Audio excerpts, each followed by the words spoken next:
Галоўнае за тыдзень на 4-м канале ў студыі Дзеніс Ліпкін і бліжэйшыя паўгадзіны будзем узгадваць разам асноўныя падзеі адыходзячага тыдня на Брэшчыне. На гэтым тыдні Цэнтральная выбарчая камісія зарэгістравала 5 кандыдатаў у прэзідэнты. З 15 ліпеня стартаў чарговы этап выбарчай кампаніі, перадвыбарная агітацыя. Кандыдаты ў прэзідэнты могуць мець да 30 давераных асоб, якія дапамагаюць у правядзенні выбарчай кампаніі і агітацыі, прадстаўляюць інтарэсы ўзаемаадносін з грамадскімі аб'яднаннямі, выбаршчыкамі і дзяржаўнымі органамі. Мясцовыя выканаўчыя распарадчыя органы сумесна з выбарчымі камісіямі вызначаюць і бескаштоўна прадстаўляюць кандыдатам памяшканні для сустрэч.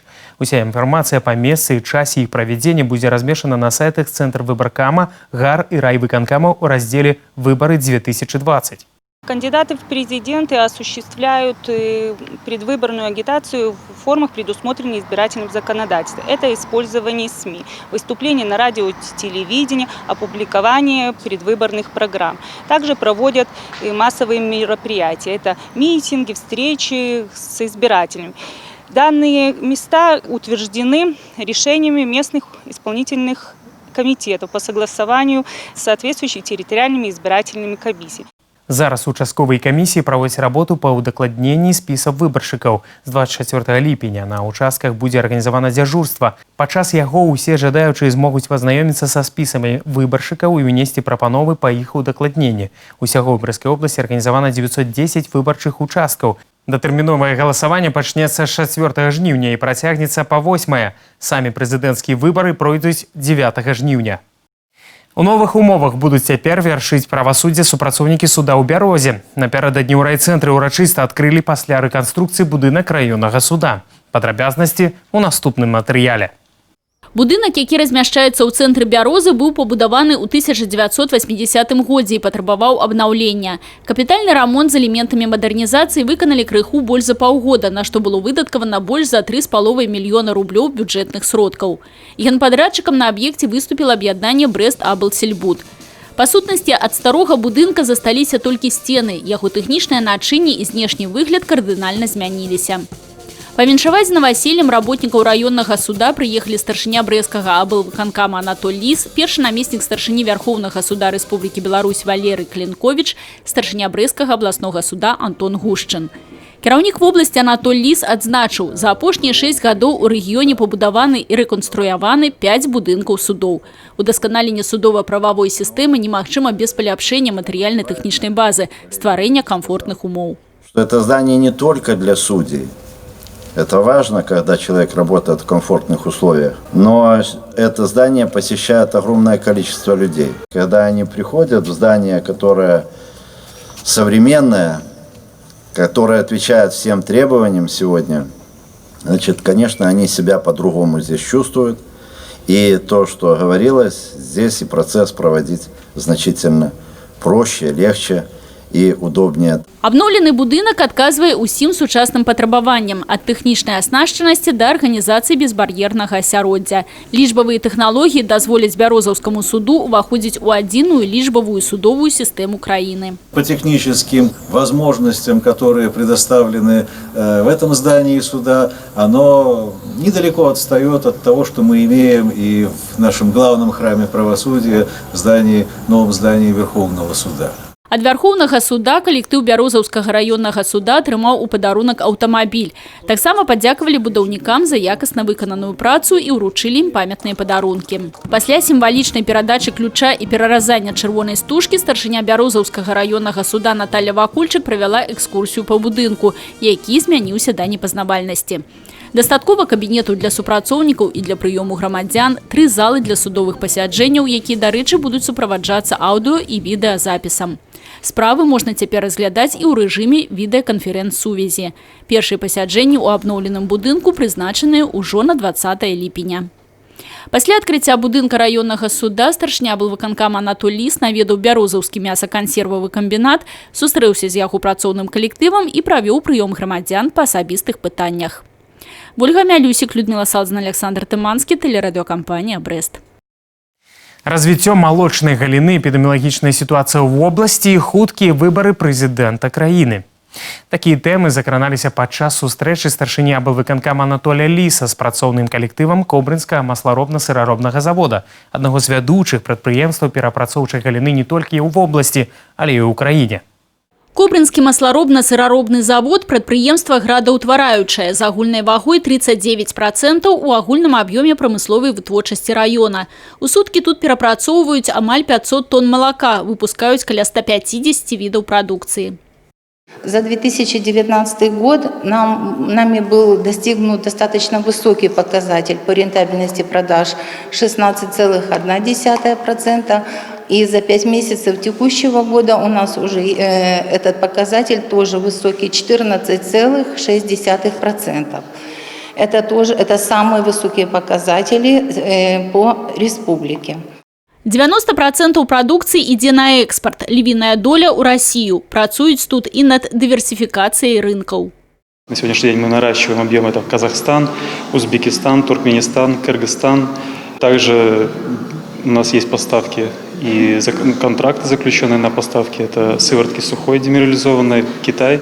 Стабільны фінансавы стан прадпрыемства садзейнічае і дабрабыту яго работнікаў. Сёння тут працуюць 600 чалавек, сярэдняя зарплата 1500 рублёў. Магчыма таму, што сёння на заводзе няма вялікіх праблем, то і пытанняў да кіраўніка вобласці падчас яго сустрэчы з калектывам было няшмат. Пагутарылі ў цэлым аб сацыяльна-эканамічным развіцці рэгіёна і, канешне, аб тым, што найбольш цікавіць масласыраробаў – вытворчасці малака. За прошлый год мы произвели молока 1 650 тонн. И по продуктивности мы впервые в истории и Республики Беларусь, и нашей области вышли на продуктивность дойного стада более 6 тысяч килограмм. Доили в прошлом году 6131 килограмм на корову. З таго, што цікавіла ўдзельнікаў сустрэчы, надзённая эпідэміялагічная сітуацыя ў вобласці па каронавірусу. Анатоль Ліс адзначыў, пік захворвання рэгіён прайшоў і назваў лічбы. У нас в области на сегодняшний день выявлено ковидных тех, кто обратился, да, которые официально зарегистрировали, более 12 тысяч. На сегодняшний день у нас уже по области осталось где-то, по-моему, каждый день меняется, где-то всего около 700 человек, которые сегодня лежат в больнице. Мы их сосредоточили, в принципе, уже в Бресте одна больница, которая будет заниматься, инфекционная, это понятно, и плюс центральная городская. Мы оставили также в городе Барановичи и в городе Пинске, и где, значит, больные будут появляться. Сейчас практически в районах появляется по одному, два, по три, небольшое количество, слава богу, выявляем людей. Поэтому мы справляемся и будем работать в основном Брест, Барановичи и Пинск.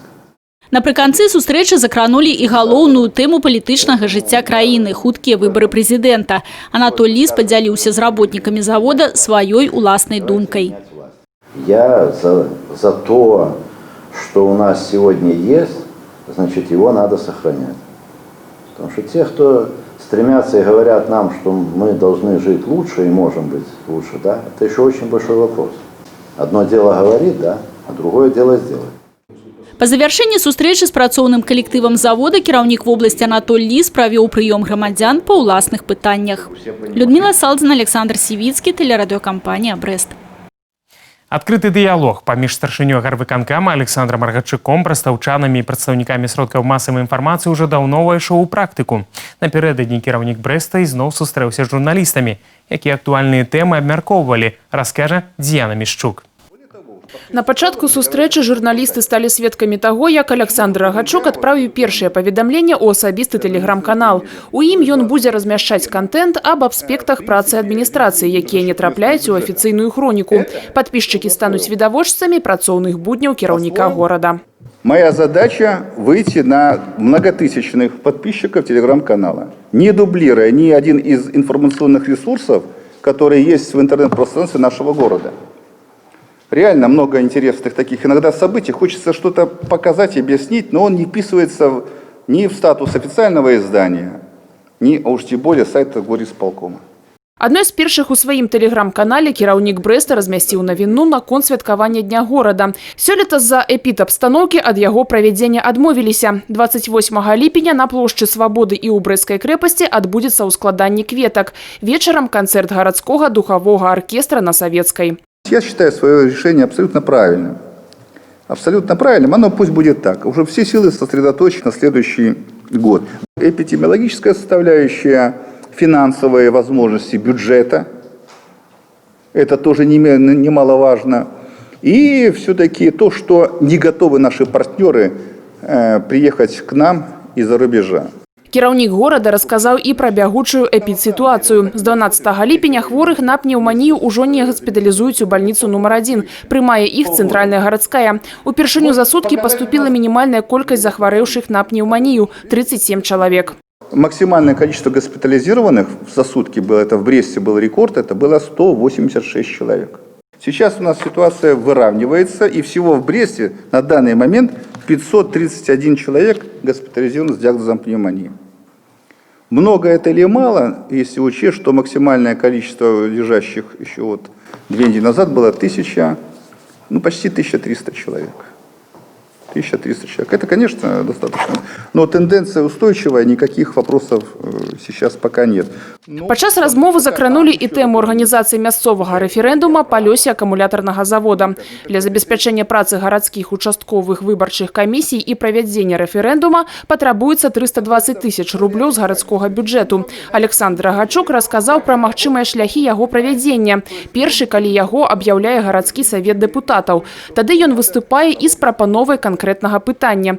Але з гэтым не згодныя праціўнікі будаўніцтва завода. Другі шлях – рэгістрацыя ініцыятыўнай групы, якая і бярэ на сябе фармулёўку пытання. Пакуль ініцыятыўная група не зарэгістравана. Наступную сустрэчу з прадстаўнікамі СМІ Александр Рагачук плануе ў жніўні, напярэдадні выбараў прэзідэнта краіны. З'яна Мішчук, Александр Сівіцкі, тэлерадыёкампанія «Брэст». Міністр прыродных рэсурсаў і аховы навакольнага асяроддзя Андрэй Худык на гэтым тыдні з рабочым візітам наведаў Белавежскую пушчу. На парадку дня была сустрэча з працоўным калектывам нацыянальнага парка, кантроль за выкананнем дзяржпраграмы і рацыянальным прыродакарыстаннем.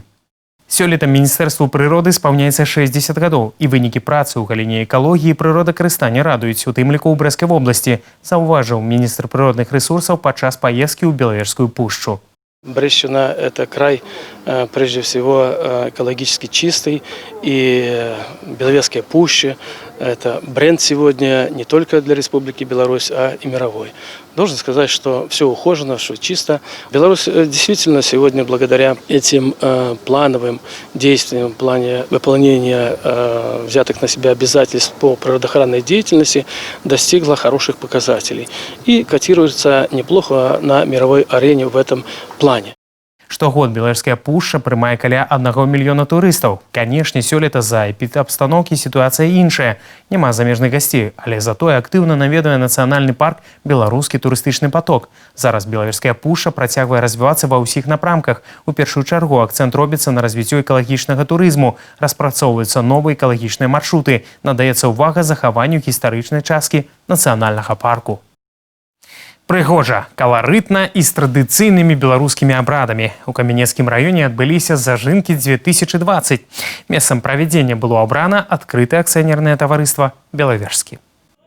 Свята зажынкі традыцыйна дало пачатак масавай уборцы збожжавых і зернебабовых культур. Сёлета хлебная ніва Белавежскага 10 000 гектараў. Ураджай паспеў, а значыць час выходзіць у поле. На уборку гаспадарка ставіць сжаты тэрмін каля 20 дзён. Адсутнасць вільгаці ў мінулыя 2 гады прыбавіла клопатаў. Але сёлетняе надвор'е дае надзею на добры ураджай. В этом году погодные условия нас радовали.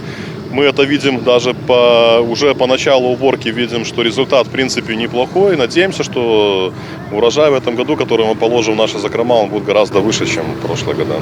Первые площадя, которые мы начинаем убирать, это не показатель. Они, как правило, где-то, может, немножко подгоревшие. Хотя даже на первых площадях пшеницы дают около 70 центнеров, это уже неплохо. То есть надеемся, что в дальнейшем, конечно, это получше. На камянецкай зямлі штогод беражліва захоўваюцца звычаі, якія настройваюць земляробаў на добры ўраджай. Па народнай традыцыі абрад зажынання першых снапоў за вопытнымі жнеямі. І, канешне, духмяны каравай – сімвал урадлівасці будучага ўраджаю. Усяго на Камянеччыне плануецца ўбраць 26 600 гектараў збожжавых. Сёлета раён ставіць высокую планку. То в этом году идеальные практические условия, и мы надеемся получить ту максимальную урожайность, максимальную отдачу, что вкладывали люди весь период, начиная с прошлой осени в эти поля. Мы вкладывали финансовые ресурсы, чтобы максимально заготовить зерно для продажи государству и обеспечить нашу отрасль, также животноводство, фуражным зерном. Па добрай традыцыі зажынкі не абышліся без бласлаўлення. Цырымонія свячэння збажыны і уборачнай тэхнікі натхняе аграрыяў на добрую уборку жніва. Камбайны падрыхтаваны, коллектив готовы. А в этом году проходили дожди, все хорошо, колос налитый. Должна быть хорошая урожайность. Главное, чтобы техника не подводила. И чтобы было здоровье, это самое главное. Пакуль у раёне прыбраны азімы ячмень, да асноўнай фазы уборкі сёння гаспадаркі пачынаюць прыступаць выбарачна. Якой будзе ўраджайнасць, пакажа час. Анастасія Цыкун, Сергей Мацвічук, телерадыёкампанія «Брест». Падрабязней пра уборачную кампанію о адкрытым акцыянерным таварыстве «Белавежская» пагаворым с нашим гостем у студыі, намеснікам генерального дырэктара па раслінневодстве прадпрыемства Андреем Ивановичем Босаком. Андрей Иванович, здравствуйте. Здравствуйте. Вот сейчас мы посмотрели сюжет о том, как прошли зажинки на полях вашего предприятия. С какими темпами идут работы сейчас? Сейчас темпы, конечно, небольшие, потому что неравномерно созревают зерновые культуры, немножечко мешают дожди, но мы начинаем уверенно двигаться, не стоим. У нас в нашем хозяйстве 4 отделения. В каждом отделении объезжаются постоянно поля, смотрится, начинаем, как только нормально можно убирать, начинаем сразу двигаться и убираем. Конечно, темпы небольшие, потому что не позволяет пока влажность зерновых. Начинаем убирать в первую очередь, где подсохло, на каких-то горочках. Ну и, конечно, темпы с каждым днем увеличиваются. Двигаемся по разным культурам. Ну, я думаю, что 2-3 дня и пойдет настоящая полноценная уборка. Ну а виды на урожай какие? Максимальные? Конечно, нас, как землеробов, весна немножко напугала, потому что боимся уже последних 18-19 год. Мы все знаем, что нас очень сильно сбивает засуха в весенне-летний период. Конечно, и эта весна немножко нас огорчила. Она начиналась с холодов, засуха была, немножко были в стрессе, все озимые культуры, яровые, но май и июнь нас, конечно, порадовал. Достаточное количество было осадков, также тепло было, и очень хорошо все начало развиваться и расти. И, конечно, сейчас виды неплохие, но, конечно, прогноз это не благодарное дело, но мы видим, что урожай будет и зерно будет. Андрей Иванович, ну не секрет в том, что в Беловежском сделана ставка на животноводство. Тем более, что у вас закрытый полностью комплекс. Вы сами растения выращиваете под корма. Как прошла эта страда и насколько вы на самоотдаче обеспечены? Конечно, нас этот год очень порадовал. Во-первых, мы заготовили достаточное количество кормов. Если сравнить с прошлым годом, за прошлый год в эту засуху мы заготовили, ну, в цифрах приведу, пример, заготовили 28 тысяч тонн сенажа за весь год. За этот период мы уже заготовили 55 тысяч. Это в пересчете на 13 кормовых единиц на условную голову КРС. Такая сельскохозяйственная математика. Да. Ну, это вот для сравнения цифр. Допустим, с прошлым годом это было 6 единиц, то есть в 2 раза больше. То есть мы заготовили на данный момент на 220% больше кормов. В принципе, это уже годичный запас. Но мы еще планируем собрать как минимум 2 укоса, выйти на 70 тысяч. Это как бы рекордная наша заготовка кормов. Это, в принципе, мы обеспечим 1,5-годичный запас. С учетом того, что у нас КРС большое поголовье около 17 тысяч. С учетом того, что мы присоединили еще одно хозяйство. Что повлияло? Естественно, конечно, погодные условия. Очень хорошо росла трава, хватало влаги. Ну и, конечно, мы технологически сделали уклон, очень хорошо проработали с кормовыми угодьями. Мы по многолетним травам, в принципе, за 3 года мы пересмотрели всю структуру и обновили практически на 90% травы. И здесь был уклон сделан на то, что мы больше начали использовать бобовых трав. То есть в структуре наших многолетних трав находится 70% бобовых. Это люцерна. А люцерна, мы все знаем, это один из концентрированных, высококонцентрированных белковый корм, который можно полноценных получить 4-5 укосов по сравнению с другими там, злаковыми или бобовыми травами.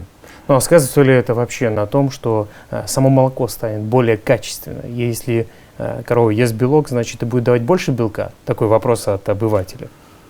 Ну, можно сказать и так. Основная цель, что мы преследуем, заготовить больше травяных кормов сенажа и в структуре давать их 50% силосом. То есть это что? Оздоровляется само животное. То есть мы привыкли кормить силосом. То есть мы животное губим, его желудок, все. А здесь она привыкла, естественно, питаться травой. Поэтому здесь уже и мировая практика, все сосредоточена на том, что должно быть 50 на 50. Это наша основная цель. Потому что обычная структура составляет травы 20-30% в структуре, а мы должны выйти в кормовой структуре. Мы должны выйти на 50%, то есть это, конечно, увеличение надоя, и самое главное, это будет здоровое животное. Ну, а раз здоровое животное, значит и молоко соответствующее тоже будет качественно. Андрей Иванович, ну, ощущаете ли вы поддержку, да, как структура сельскохозяйственная? Ведь у нас в государстве делается особое внимание на вашу отрасль. Да, конечно, государство оказывает существенную поддержку. Это в форме различных удешевлений, кредитов.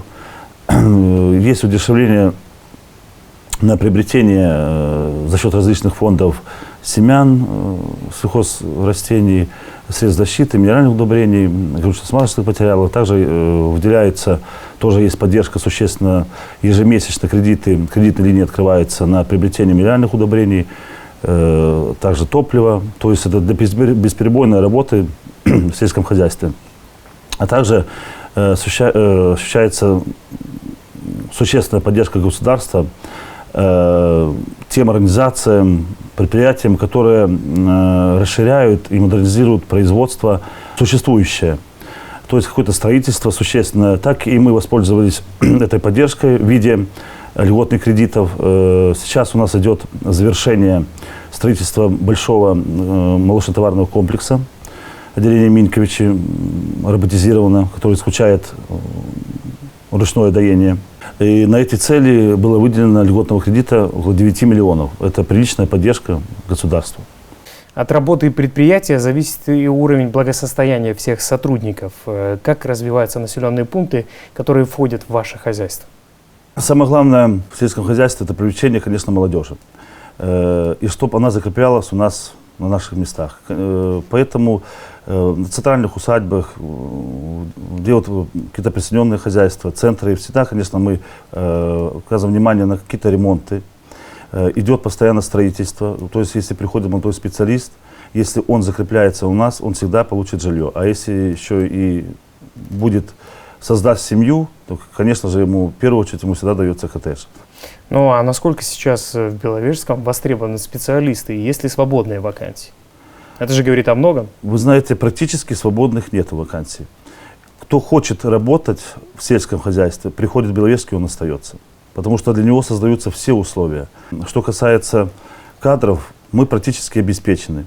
Единственное, что, допустим, если где-то кто-то выходит на пенсию или где-то какая-то замена, мы всегда делаем заранее какие-то заявки в наши вузы, что на будущее видим, где-то надо заменить. Поэтому, в принципе, у нас обеспеченность кадрами хорошая. И в основном у нас идет постоянное обновление. У нас молодой коллектив. Андрей Иванович, мы начали с того, что посмотрели сюжет, как прошли зажинки на Беловежском. Желаем, чтобы и дожинки прошли также ярко и с хорошим результатом. Всего доброго. Спасибо. Я нагадаю, что про уборочную кампанию и про развитие говорили сегодня с наместником генерального директора по рослинноводству открытого акционерного товариства «Беловежский» Андреем Босаком. Заставайтесь с нами.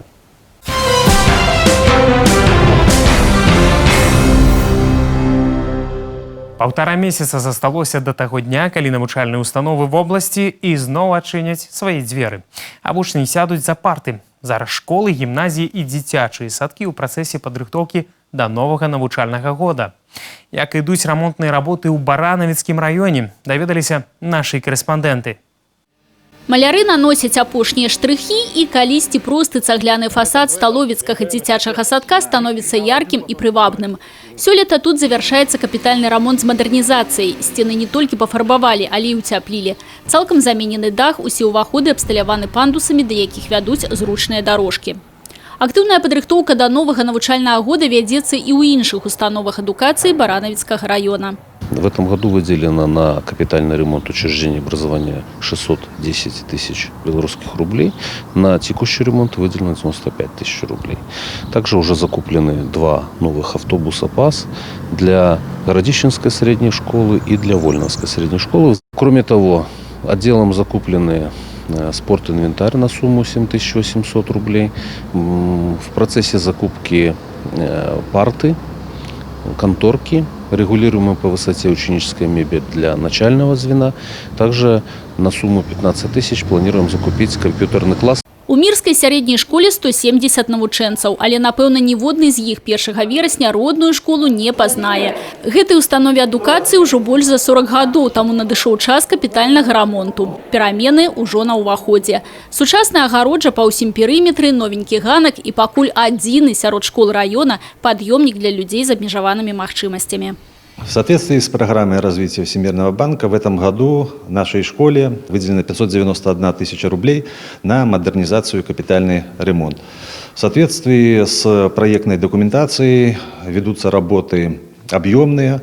Будет полностью отремонтирован пищеблок школы, будут полностью отремонтированы санитарные узлы, будет полностью отремонтирован спортивный зал. Сапраўды, у школе цалкам абнавілі абсталяванне ў харчблоку і замянілі вентыляцыйную сістэму. Для сталовай закуплена новая мэбля на 44 пасадачных месца. Да свайго завяршэння набліжаецца і яшчэ адзін вялікі праект у Баранавіцкім раёне. На працягу мінулага і гэтага года праводзілася рэарганізацыя сярэдняй школы ў вёсцы Цешаўле у навучальна-педагагічны комплекс. Цяпер у левым крыле першага паверха тут размясціўся дзіцячы садок. У школе таксама цалкам мяняюць дах, якому ўжо больш за 40 гадоў. Заменены ўсе вокны, у спартыўнай зале актыўна вядуцца работы па ўсталяванні сучасных сістэм ацяплення і асвятлення. На реконструкцию объекта выделено свыше 400 тысяч рублей. Работы повинны быть завершены до 15 жнивня бегучего года. И мы сможем 1 вересня сесть за парты обновленной пригожей школы. Ужо зусім хутка ў вобласці пачнецца прыёмка навучальных устаноў спецыяльнай камісіі. Пашпарты гатоўнасці школы і дзіцячыя садкі павінны атрымаць да сярэдзіны жніўня. Алена Ракуць, Людмила Салдзіна, Мікалай Руцкі, тэлерадыёкампанія «Брэст». Эпідэмія каранавірусу не скончылася, але ўзровень хварэючых паступова ідзе на спад. Медыцынскія установы пачынаюць вяртацца да першапачатковай профільнай дзейнасці. З гэтага тыдня спыніла прыём хворых на COVID-19 і Брэсцкая гарадская бальніца нумар 1. Падрабязнасці ў Діяны Мішчук.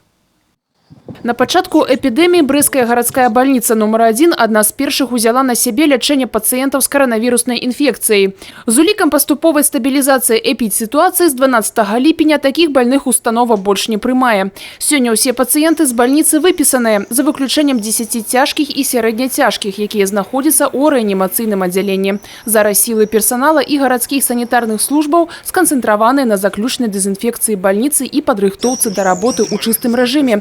Спецыяльнымі растворамі апрацоўваюць памяшканні і прылягаючыя тэрыторыі бальніцы, праводзяць кварцаванне. С 23 числа, с четверга, мы начнем принимать больных разных профилей. Мы будем дежурить оказывать экстренную и плановую гинекологическую помощь, проктологическую, лор, хирургия, кардиологическая помощь пациентам с острым инфарктом миокарда, неврологическая помощь, экстренная, плановая, в том числе инсульты, терапевтическая.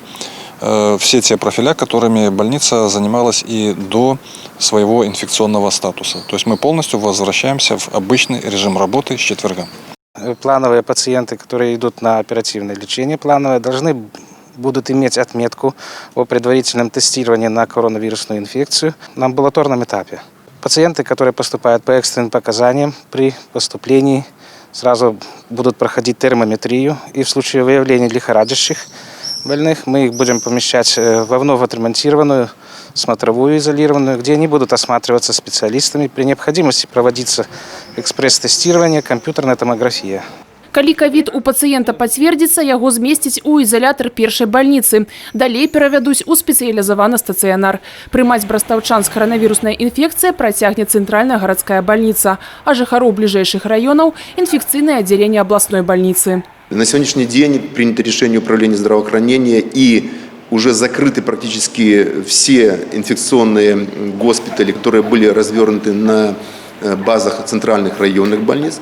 Остались функционировать только инфекционные госпитали в Бресте, в Барановиче и в Пинске. И эти госпитали справляются с тем потоком пациентов, которые поступают. І хаця колькасць хворых памяншаецца, пра магчымую рызыку забываць не варта. Медыкі заклікаюць не аслабляць меры засцярогі, мыць рукі, прытрымлівацца рэспіраторнага этыкету і сацыяльнага дыстанцыравання. Дзеяна Мішчук, Александр Сівіцкі, тэлерадыёкампанія «Брэст». І да спартыўных падзей. Брэст на гэтым тыдні прымаў адкрыты кубак і першынство Беларусі па плаванні. Беларускія спартсмены абнавілі рэкорды ўжо ў першыя дні спаборніцтваў. Наша здымачная група стала сведкамі стартаў. Заплывы праходзяць у 50-метровым басейне. Спартсмены спаборнічаюць паміж сабой у розных стылях і дыстанцыях. Удзельнічае 339 плыўцоў. У іх ліку лідары нацыянальнага плавання – Ілля Шыманович, Мікіта Цмых, Анастасія Шкурдай, якія ўжо атрымалі алімпійскія ліцэнзіі. Для спортсменов это першие буйные спаборніцтвы пасля абмежаванняў за пандемии. Ребята очень соскучились, причем не только взрослые, но и юниоры, молодые, все соскучились по стартам. Здесь давно не было соревнований, мы варились все свои каши, плавали в своих бассейнах закрытых. Каждый тренировался как мог. Но, к счастью, мы прошли без потерь и надеюсь, что это даст свои плоды. Это лучше, чем сидеть, как в некоторых странах люди сидели вообще без тренировок. Эти соревнования – это скорее как возможность всем спортсменам, в том числе национальной команде, показать себя после карантина, того, что мы не плавали, у нас не было соревнований. Это как такая хорошая нота в завершении этого сезона. Турніры праходзяць без гледачоў, на трыбунах толькі спартсмены. Свой рэкорд у юнацкім заплыве на дыстанцыі 100 метраў вольным стылем пабіла брыстаўчанка Анастасія Шкурдай. Результат полепшил амаль на 2 секунды. Да, я побила рекорд среди юниоров, но взрослый рекорд устоял сегодня. Результат был показан неплохой, но мы всегда работаем и стараемся показать больше. В принципе, общими усилиями удалось так собраться, поставить определенные цели, задачи и двигаться вперед. Турнір стане выніковым у сезоне. Кацярына Разанович, Тыгран Акапян, тэлерадыёкампанія «Брэст». Вось такім выдаўся гэты тыдзень на Брэшыне. Якім будзе наступны, даведаемся роўна праз 7 дзён у наступную нядзелю. Усяго найлепшага і да пабачэння.